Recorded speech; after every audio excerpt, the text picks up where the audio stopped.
So guys मैं जो discuss कर रहा था ये केस स्टडी के बारे में डिस्कस कर रहा था। अक्टूबर नवंबर 2018 की केस स्टडी है।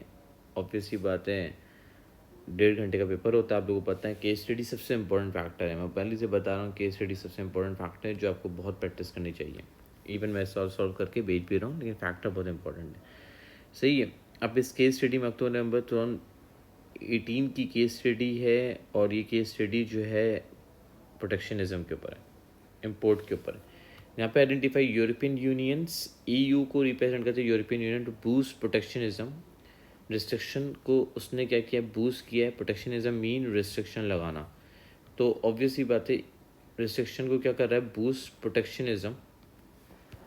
यहाँ पे आइडेंटिफाई ये करते हैं, रिस्ट्रिक्शन क्या कर रहे थे, ज़्यादा रिस्ट्रिक्शन लगा रहे थे और स्टील इंडस्ट्री पे ऐसे इम्पोर्ट फ्लड इन। जब इम्पोर्ट होना शुरू हो गया था ज़्यादा, तो इसकी वजह से उन्होंने क्या किया, रिस्ट्रिक्शंस ज़्यादा इम्पोज करना शुरू कर दी। जब इम्पोर्ट फ्लड इन हुआ है, स्टील इम्पोर्ट जब फ्लड ज़्यादा होना शुरू हो गया, इम्पोर्ट ज़्यादा होना शुरू हो गया, तो उसकी वजह से गवर्नमेंट ने क्या किया, ईयू ने क्या कर दिया, ऑब्वियसली बात है, रिस्ट्रिक्शन ज़्यादा लगाना शुरू कर दी जब इम्पोर्ट ज़्यादा होना शुरू हो गया था। बेसिकली ये बात कर रहा है, EU is expected to strengthen its protection against the steel import। Steel पे ऑब्वियसली बात है, EU expected to strengthen its protection against steel import possibly as early as October 2016 as the global trade war in steel intensify and steel import keep flooding into the EU। EU ने restriction लगाई, flood इन किया। Obviously बात है, restriction लगाई जब बहुत, जिसकी वजह से ग्लोबल ट्रेड वॉर भी हुई और जब स्टील इम्पोर्ट की फ्लडिंग इनटू द EU। जब ऑब्वियसली बात है, जब EU में स्टील जो इम्पोर्ट ज़्यादा हो रहा था, तो जो बहुत ज़्यादा होता है उस पर रिस्ट्रिक्शन लगाता गया EU ने। इंटेंसीफाई किया, steel intensify. The EU has strength, मैंने बात की, strengthen the trade defence over the past year imposing the anti dumping tariff लगाया। Anti dumping tariff mean restriction को कहते हैं। टैरिफ मीन टैक्स लगाना, anti dumping impose anti dumping tariff. Obviously बात है, टैरिफ हटा रहा था, ऑब्वियसली बात है, on range of steel products पे। तो यहाँ पे ये आइडेंटिफाई किया, यहाँ पे ये आइडेंटिफाई कर सकता हूँ, डंपिंग मीन जब इंपोर्ट की प्राइसेस ज़्यादा होती हैं, एक्सपोर्ट की प्राइसेस कम होती है। तो एंटी का मतलब क्या, इंपोर्ट की प्राइसेस बढ़ा दी गई हैं और बेसिकली एक्सपोर्ट की प्राइसेस कम थी, तो टैक्स लगा दिया EU ने। ऑब्वियसली बात है, इंपोर्टेड गुड्स पे टैक्स लगा दिया on range of steel product पे। This tariff range of 18% tax था, और उसका कितना कर दिया, टैक्स जो लगाया था इंपोर्टेड गुड पे टैक्स बढ़ा दिया था EU ने। जब बहुत ज़्यादा इम्पोर्ट होना शुरू हो गया होगा, तो जब भी तो टैरिफ लगाया, जो कि 18% से 25% हो गया for import steel from China. मैंने बात की, it is expected that these duties will be increase in October. बोले अक्टूबर के अंदर ये ड्यूटीज़ क्या कर दी गई हैं, मैंने बोला बढ़ा दी गई हैं। यहाँ पे ये आइडेंटिफाई किया, जो ऑब्वियसली बड़ी ड्यूटीज़ ज़्यादा इम्पोज कर दी गई। It is expected that dues duty will be increase in October. बोले अक्टूबर के महीने में ये ड्यूटीज़ क्या कर देगा, बढ़ा देगा, टैक्स को इंक्रीज कर देगा। तो क्या बोला था, EU ने जब बहुत ज़्यादा इंपोर्ट हो रहा था तो उस पर रिस्ट्रिक्शन लगाई थी। रिस्ट्रिक्शन जो लगाई थी उसमें anti dumping tariff tax impose किया था, जो कि 18% से 25% पे लगाया था। और स्टील जो कि चाइना से आ रहा था, स्टील कहाँ से आ रहा था, बेसिकली यहाँ पे वर्ड मार्क करना है, चाइना से जो स्टील आता है, स्टील फ्रॉम चाइना से जो आता है। It is expected that these duties will increase in October. The EU data show 27% steel import come from the China, जो कि 27% जो है, 27% स्टील जो आता था कहाँ से आता था, चाइना से आता था। EU now has 37 anti dumping and anti subsidies measure in place of steel product, 15 of them against the China, जिसकी वजह से 15 जो थे अगेंस्ट चाइना के थे, जो 37 एंटी डंपिंग लगाई थी, एंटी सब्सिडीज देना बंद कर दी, डंपिंग करना शुरू कर दिया था, जिसमें से 15 ऑफ देम जो कंट्रीज थे वो क्या अगेंस्ट के किसके थे, चाइना के थे। यहाँ पे ये आइडेंटिफाई किया, यहाँ पे आइडेंटिफाई कर सकते हो, China which produce half of the world, मैंने बात की 1.6 बिलियन टन ऑफ स्टील बनाता था China, has struggle to reduce estimated 300 billion of ton over capacity. China ने 1.6 बिलियन टन ऑफ स्टील बनाता था, लेकिन उसको ज़्यादा स्ट्रगल करना पड़ा। कितना स्ट्रगल करना पड़ा, लाइक 300 मिलियन टन्स का स्ट्रगल करना पड़ा, जो कि ओवर कैपेसिटी पे काम करता था। But Chinese government denies it firms are dumping by the selling steel at below the cost of production. China की गवर्नमेंट ने डिनाई कर दिया था कि ना, जो स्टील जो हम बेच रहे हैं वो below the cost of production नहीं है। चाइना की गवर्नमेंट ने ये डिनाई किया था। It's say it's say global steel over capacity is due to, मैंने बात की due to a collapse of the demand and from the 2008 से फाइनेंशियल क्राइसिस में डिमांड क्या हो गई थी, ओवर कैपेसिटी, ताकि उनकी डिमांड मीट अप कर पाए जब फाइनेंशियल क्राइसिस आए थे, जब भी ओवर कैपेसिटी पे वो प्रोडक्शन कर रहा है। Country from Asia to America disagree with the China, जो कि डिसएग्री कर रहे थे इस बात पे, कौन कर रहे थे, एशिया का कंट्री और अमेरिका डिसएग्री कर रहे थे किसके साथ, मैंने बात की बेसिकली चाइना के साथ डिसएग्री कर रहे थे। यहाँ पे चाइना के साथ disagree. The United State claim that the Chinese government is subsidising steel industry, US ने क्लेम किया चाइना की गवर्नमेंट सब्सिडाइज कर रही है steel industry, that is form of protectionism and give the Chinese steel maker an unfair advantages की restriction जो लगाई थी, जो चाइना की गवर्नमेंट ने उनको क्या दी थी, सब्सिडीज दी थी, जिसकी वजह से चाइना को एक अनफेयर एडवांटेज मिल रहा था पूरी वर्ल्ड मार्केट के अंदर। बेसिकली यहाँ पे ये आइडेंटिफाई करा पूरी वर्ल्ड मार्केट में चाइना को एक अनफेयर एडवांटेज मिल रहा था वर्ल्ड मार्केट के अंदर। It is impose a tariff of 450%, उन्होंने टैक्स जो लगाया 450% क्या लगा दिया, टैक्स इम्पोज कर दिया था, यहाँ पे 450% टैक्स इम्पोज कर दिया था on the some type of the Chinese steel. India has also impose, India ने भी इम्पोज किया था, किसने, इंडिया ने भी इम्पोज किया था टैरिफ ऑन चाइनीज स्टील पे, और किसने, नंबर ऑफ कंट्री, चाइना ने, जापान ने, Russia, Brazil, number of country including Indonesia and south Korea.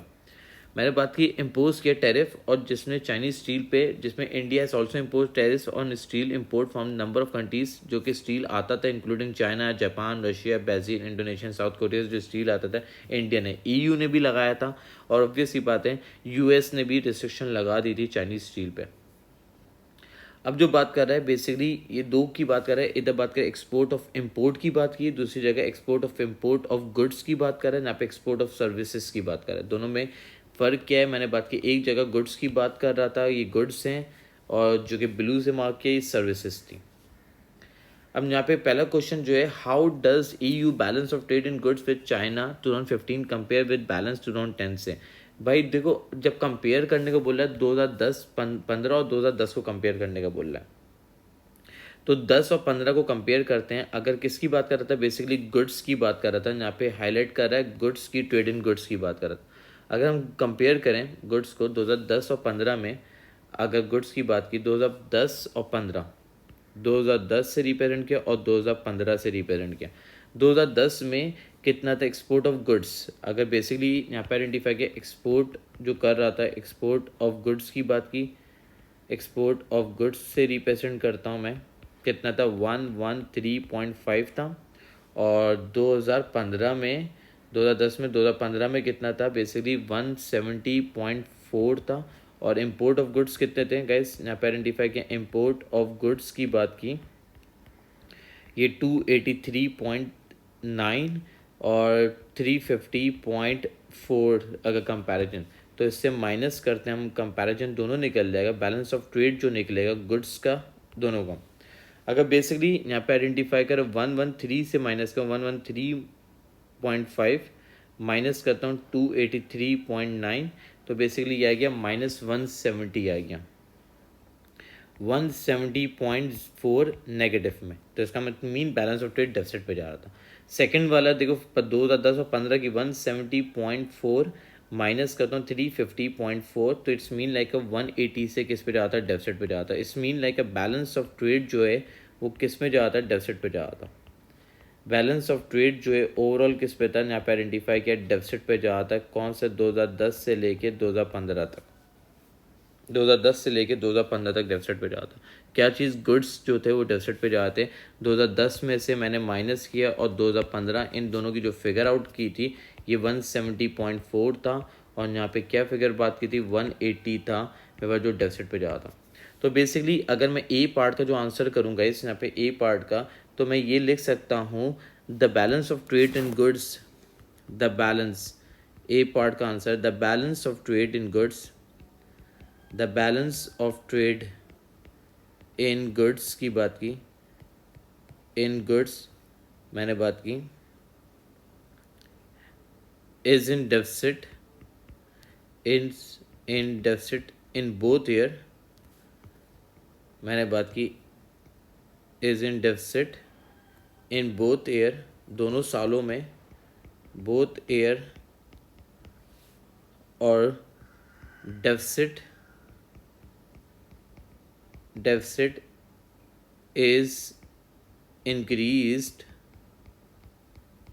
इन 2015 के अंदर 2010 से लेके 2015 तक डेफिसिट कंपेयर किया विद दी बैलेंस 2010 और 15 चाइना कंपेयर विद 2010, तो इन 2015 में डेफिसिट क्या हो गया था और इंक्रीज हो गया था। फिर नेक्स्ट क्वेश्चन क्या बोलते हैं, यहाँ पे बोलता है हाउ डज, कैसे EU service balance in trade in with differ कैसे करता है balance of trade in goods EU का 2010 से लेके 2015 तक।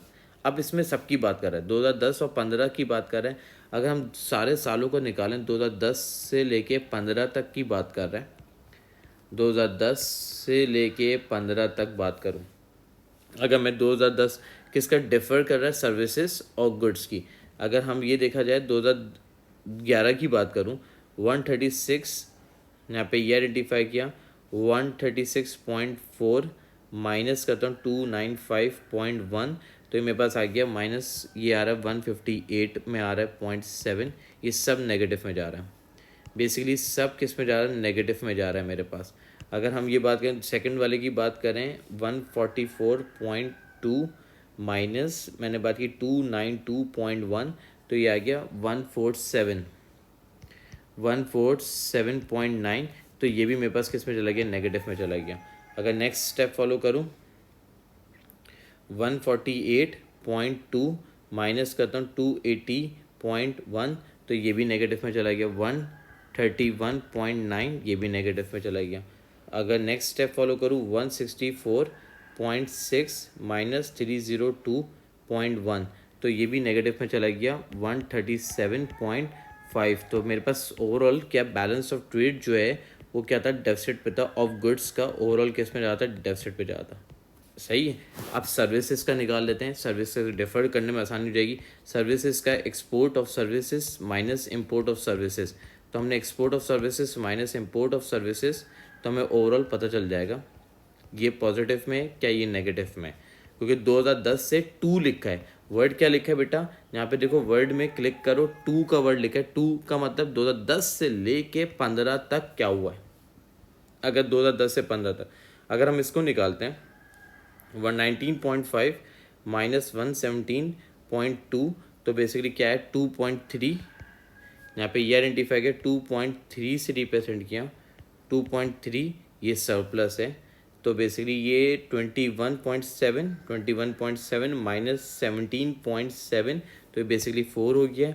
यहाँ पे आइडेंटिफाई करूँ 25.2 माइनस 19.6, तो ये आ गया 5.6 हो गया।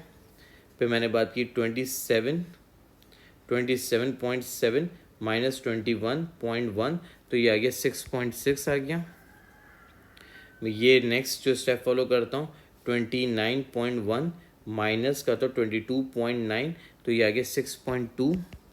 फिर नेक्स्ट स्टेप फॉलो करता हूँ 36 से रिप्रेजेंट किया, 36 माइनस करता हूँ 25.7, तो ये आ गया 10.3।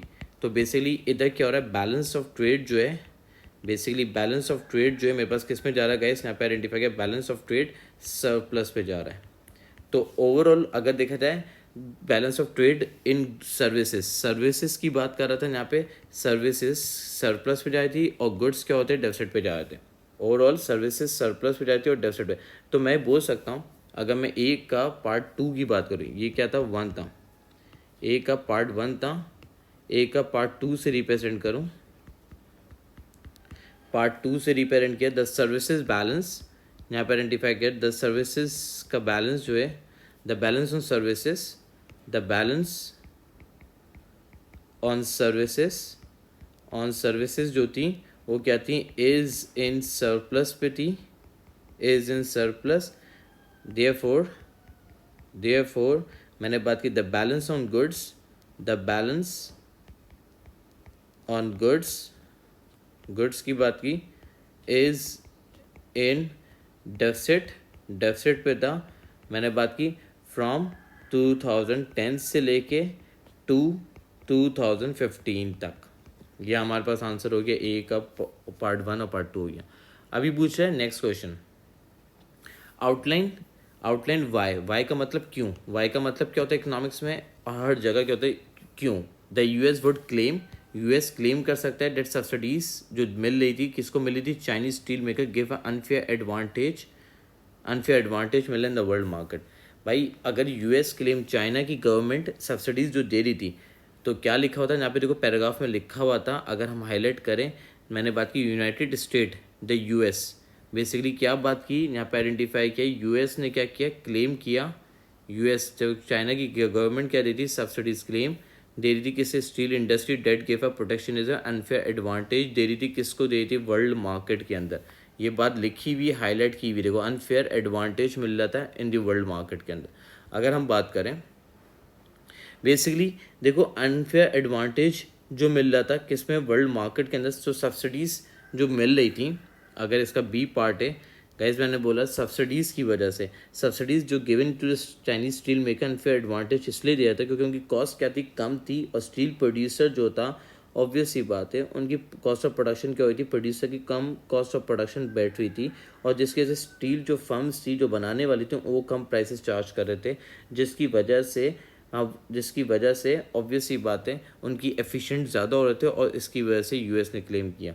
वाई, क्यों क्लेम किया, क्योंकि सब्सिडीज़ चाइना की, और यूएस ने क्यों क्लेम किया, क्योंकि subsidies is given by Chinese steel producer, Chinese steel producer को, क्या मैं स्टील मेकर को बोल सकता हूँ, सब्सिडीज़ मिली, that give a unfair advantage, that give unfair क्या मिलेगा उनको, एडवांटेज मिला, अनफेयर एडवांटेज मिल रहा है बिकॉज सब्सिडीज़ की वजह से, बिकॉज द सब्सिडीज़ की वजह से, सब्सिडीज़ विल रिड्यूस कॉस्ट करेगी, जो कि क्या करेगी, रिड्यूस कॉस्ट करेगी for Chinese producer, for Chinese producer की कॉस्ट क्या रहेगी, कम हो जाएगी, चाइनीज़ प्रोड्यूसर की जो जितनी कॉस्ट लग रही थी वो क्या लग रही, अब कम लगेगी, और ऑब्वियस ही बात है that's why Chinese producer, Chinese steel firms जो हैं, दैट्स वाई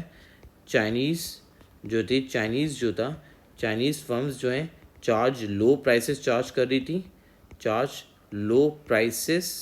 कर रही थी, मैंने बात की, और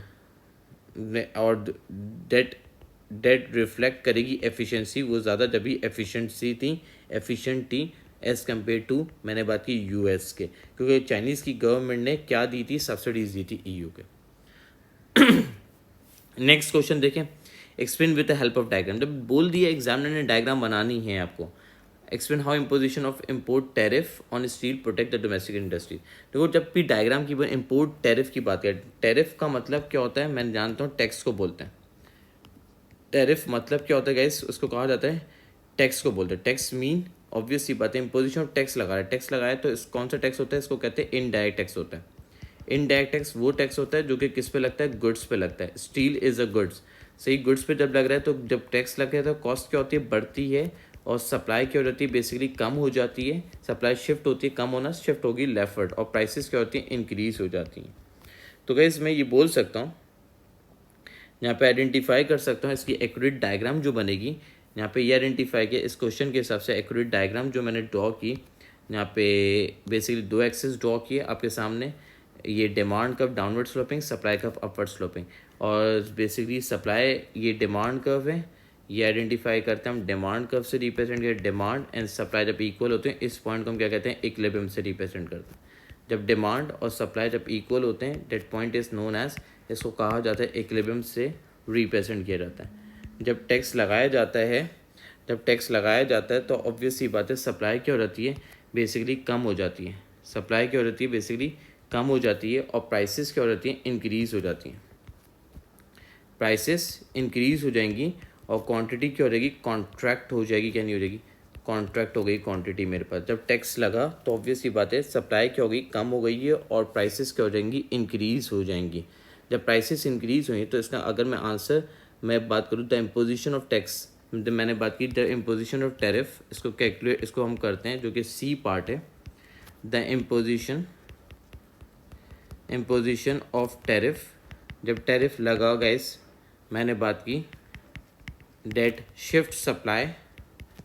शिफ्ट करेगी सप्लाई लेफ्टवर्ड की तरफ सप्लाई शिफ्ट होगी फ्रॉम S2 S1 की तरफ आएगी, which increase the prices, which increase क्या करेगी, प्राइसेस को बढ़ाएगी, प्राइसेस को इंक्रीज किया फ्रॉम P2 P1, प्राइसेस को बढ़ा दिया गया है फ्रॉम P2 P1 पे प्राइसेस इंक्रीज हो गई हैं।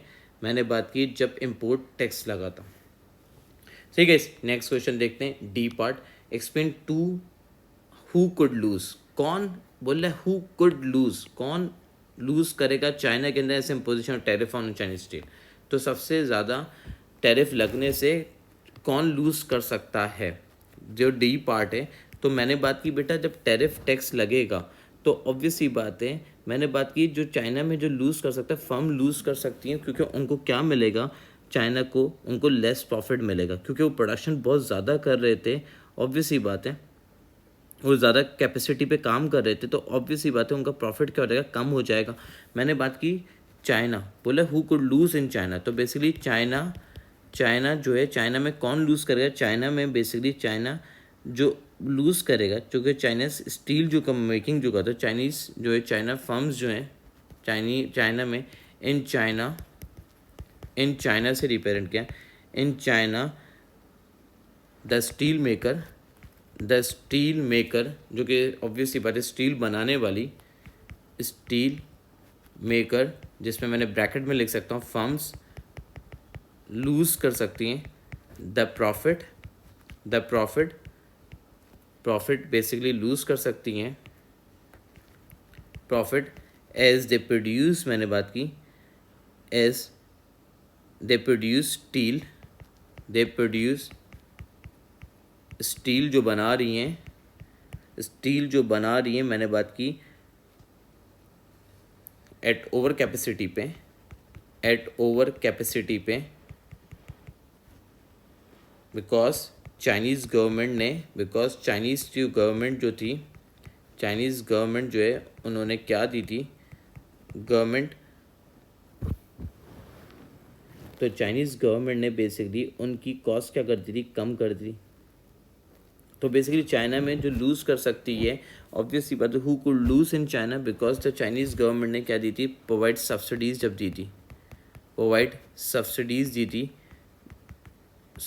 दी थी। तो बेसिकली यहाँ पे आइडेंटिफाई कर सकता हूँ जो कि चाइना में जो सबसे ज़्यादा लूज़ कर सकता है, जो फर्म्स जो प्रोड्यूस कर रही थी उनको कम प्रॉफिट मिलेगा, क्योंकि चाइना की गवर्नमेंट जो लूज़ कर रही थी वो क्या कर रही थी, कॉस्ट कम करके, जो कि स्टील जो मेकिंग कैपेसिटी पे कॉस्ट कम कर दी उसने। तो ऑब्वियसली पता है अपन को क्या मिलेगा, कम प्रॉफिट मिलेगा, क्योंकि as compare to other firms. तो चाइना में सबसे ज़्यादा लूज़ जो करेगा, लूज़ इन चाइना, ऑब्वियसली बात है जो क्या लूज़ करेंगे वो प्रॉफिट अपना लूज़ कर रहे होंगे, जो फर्म्स जो हैं वो अपना प्रॉफिट लूज़ करेंगी। पे अब बात कर रहे हैं हु कुड लूज इन, मैंने बात की ईयू में कौन लूज़ करेगा जब इम्पोजिशन ऑफ चाइनीज़ टैक्स लगाएगा।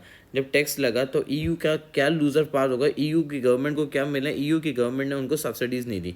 चाइना को क्या नुकसान हुआ, जब टैक्स लगा तो चाइना इम्पोर्ट कम कर पाएगा, तो इम्पोर्ट कम करेगा, एक्सपोर्ट कम कर पाएगा, तो ऑब्वियस सी बात है उसका प्रॉफिट क्या हो जाएगा, कम हो जाएगा। ए डी का 1 पार्ट बोला था, डी का तो 2 पार्ट है। यहाँ पे ये आइडेंटिफाई किया डी का अगर 2 पार्ट में मैंने बात की जो सबसे ज़्यादा लूज़ जो कर सकता है, अगर हम ये बात करें डी का, मैंने बात की 2 पार्ट में, अगर बेसिकली यहाँ पे आइडेंटिफाई कर सकता हूँ the loser of EU are those firm, ये वो फर्म होंगी, those firm date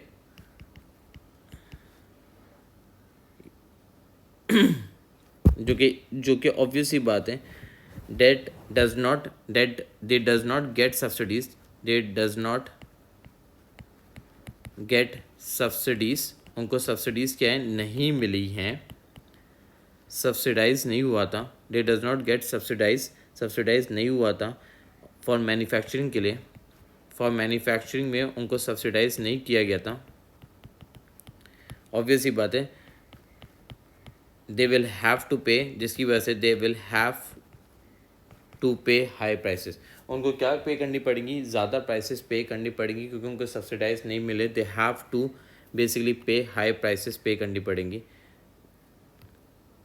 they have to पे हाई प्राइसेस, उनको बेसिकली क्या करना पड़ेगा, ज़्यादा प्राइसेस पे करनी पड़ेंगी। जो कि सबसे ज़्यादा जो कि चाइनीज़ स्टील प्रोड्यूसर को जो सब्सिडीज़ मिली थी उनको सब्सिडीज़ नहीं मिलेंगी। देखो पहले जो सवाल था उसमें बोला था चाइना में कौन लूज़ करेगा, फर्म्स को क्या नुकसान होगा, क्योंकि वो ज़्यादा प्रोडक्शन कर रहे, कैपेसिटी पे प्रोडक्शन कर रहे थे। अब टैक्स लग गया, टैक्स जब लगा तो वो ज़्यादा एक्सपोर्ट नहीं कर पाएंगे क्योंकि उनके गुड्स पे टैक्स लग गया था, तो उनका प्रॉफिट कम हो जाएगा।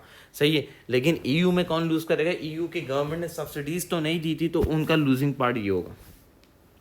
अब बोला है लास्ट क्वेश्चन जो है ई पार्ट है, with the reference to the principle of comparative advantage.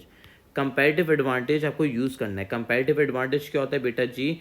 जब एक कंट्री दूसरे कंट्री से क्या होता है, बेहतर होता है, जिसको हम कहते हैं कंपैरेटिव एडवांटेज कहते हैं। कंपैरेटिव एडवांटेज जब एक कंट्री दूसरे कंट्री से, डिस्कस मतलब two sided answer, whether increase in export of services to China को justify free trade for the market for the state.